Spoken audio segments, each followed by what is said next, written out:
On me dit que par rapport à Xabi Alonso-Vini, Xabi Alonso aurait promis à Vini, entre guillemets, lors des gros matchs, de ne pas le faire sortir et qu'il l'aurait fait sortir, qu'il l'aurait sorti contre le Barça. C'est ça qu'il l'aurait un peu... je dis ce qu'on me dit, hein, après, voilà. Mais qu'en gros, Vinicius, il est quand même assez défendu. Hein. Par rapport avec la personne avec qui j'ai échangé, Vinicius était défendu. C'est-à-dire que vous pouvez dire ce que vous voulez, mais quand Vini au début, il dérangeait pour certaines choses, on me l'avait dit, je vous l'avais dit, vous étiez pas content de moi, alors que moi je vous dis ce qu'on me dit. Et là, Vinicius, il était défendu. Donc est-ce que ça veut dire peut-être qu'en interne, les échanges, ou que tout simplement au-dessus on défend les joueurs, je sais pas. Mais on me dit que Xabi Alonso, entre guillemets, avait dit à Vini, écoute, dans les grands matchs, tu vas pas sortir.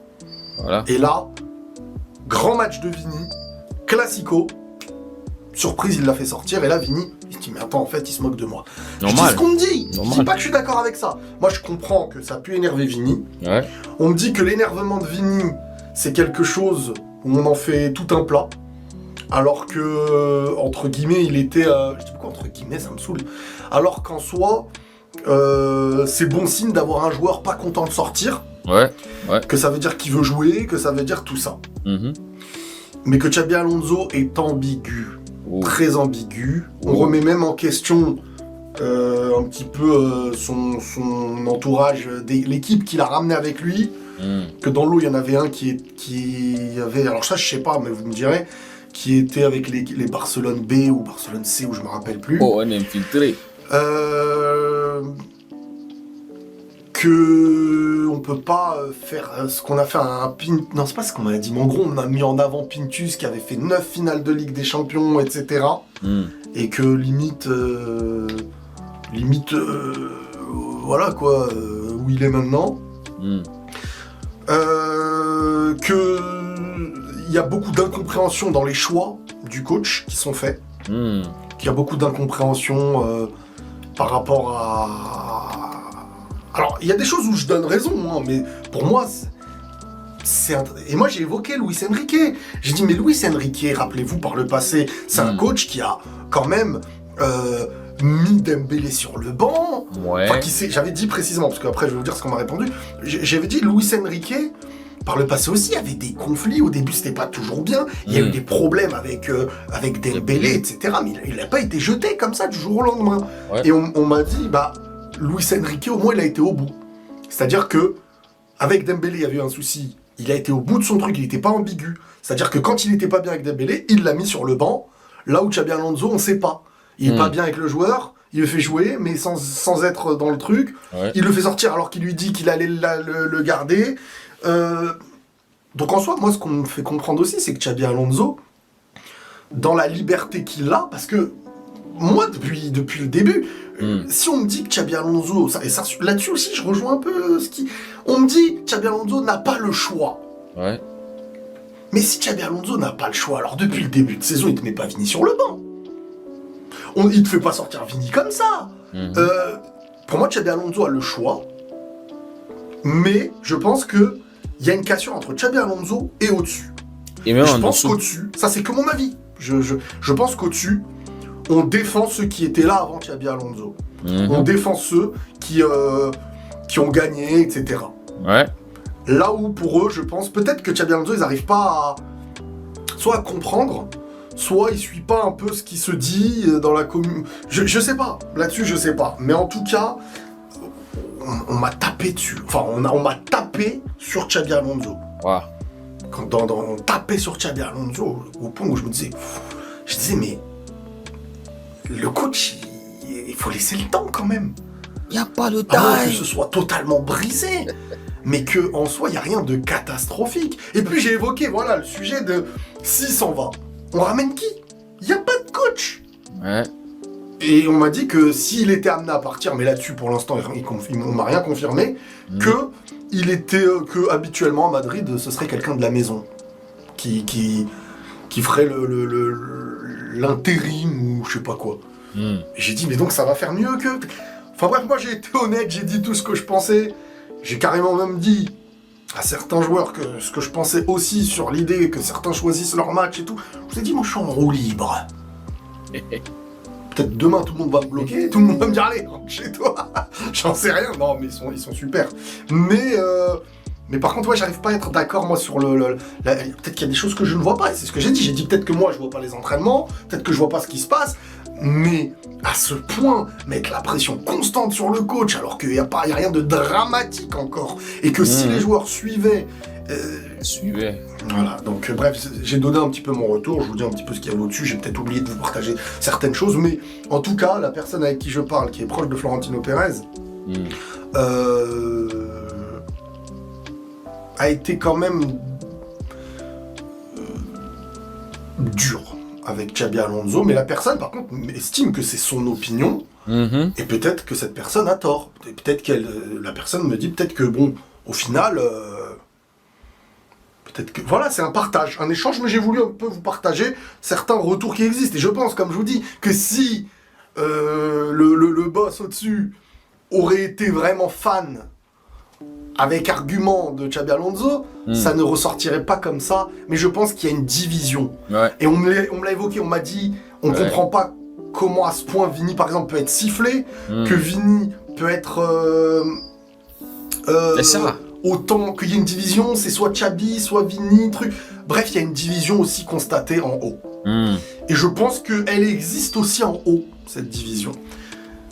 Et à votre grand désarroi, on n'évoque pas Mbappé. Je sais que pour l'instant, certains se disent « Mais c'est quand qu'on tape sur Mbappé ?» Pour l'instant, on l'évoque pas, ce truc-là. On ne peut pas taper sur Mbappé. On ne peut pas taper sur Kylian, il vient d'arriver.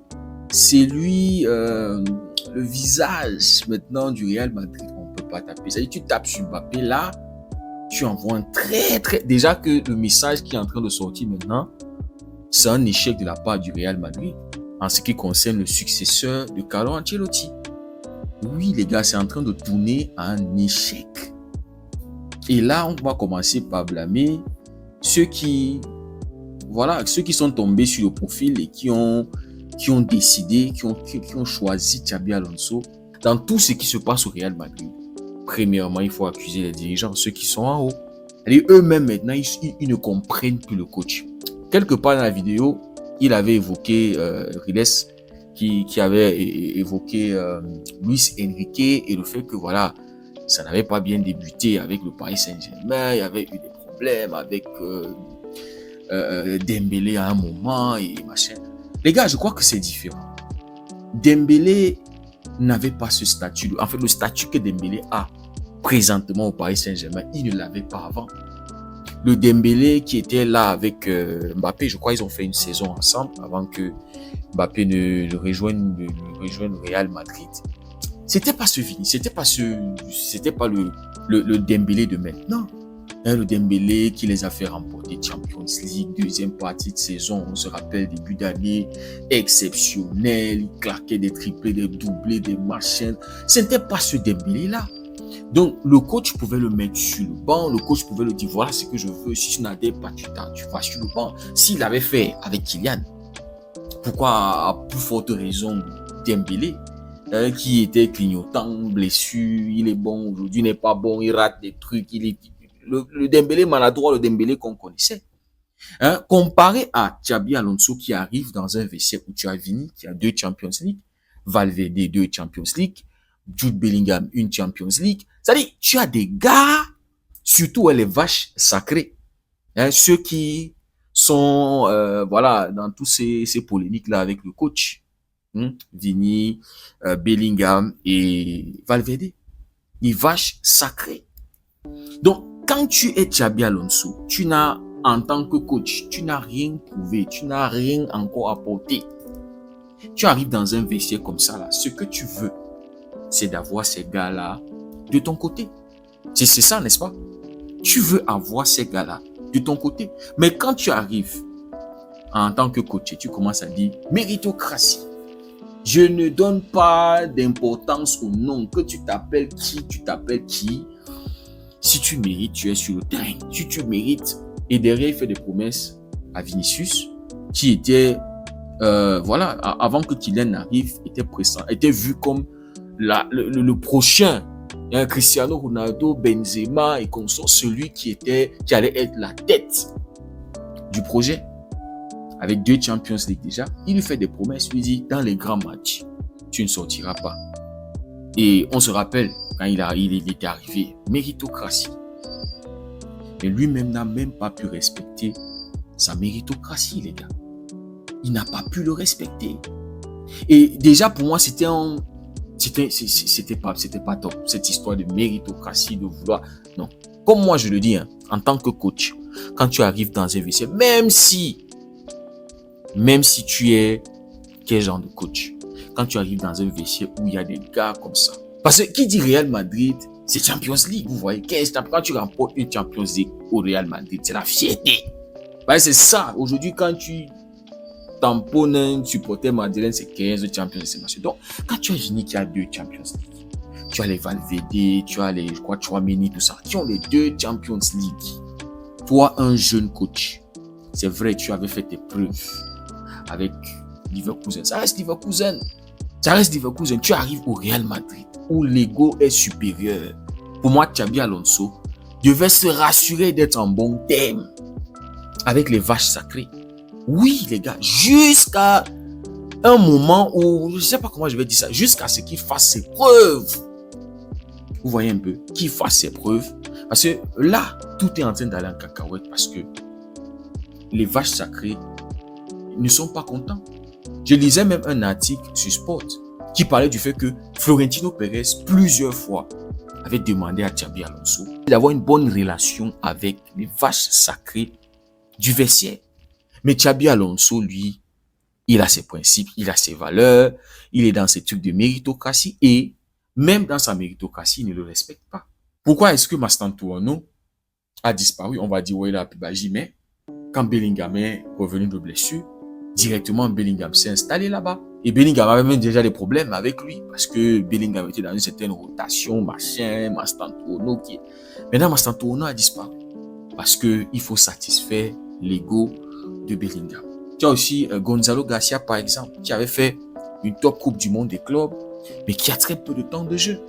Très peu de temps de jeu. Alors qu'il y a des matchs où Kylian n'est pas bon, tu peux faire sortir Kylian. Plutôt, tu fais jouer le petit Garcia, qui avait fait une top coupe du monde des clubs, et on le voyait avoir un certain rôle un peu important, vous voyez.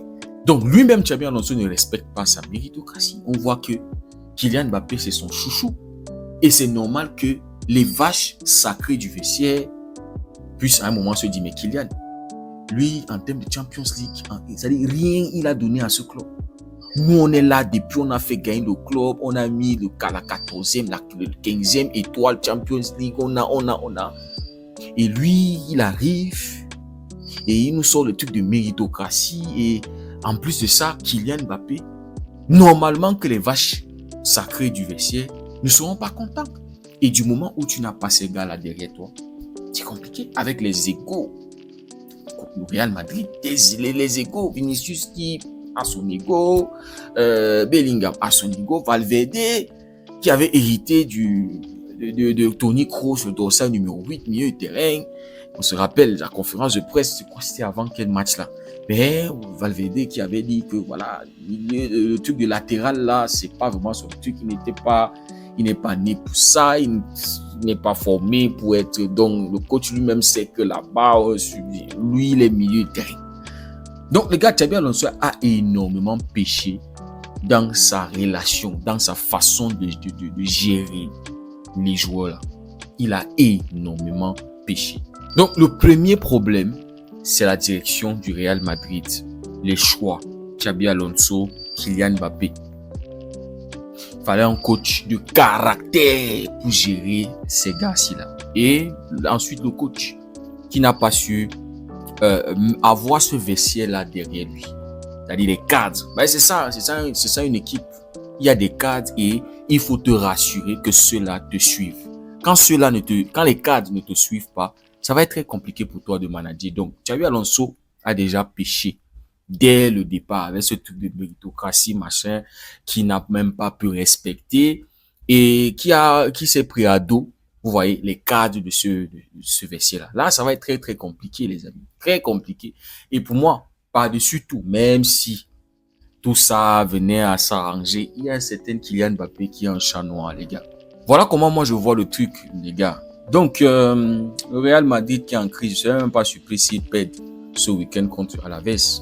Oui, les gars, je ne serais pas surpris. Déjà, Kylian a un certain problème au genou et machin et machin.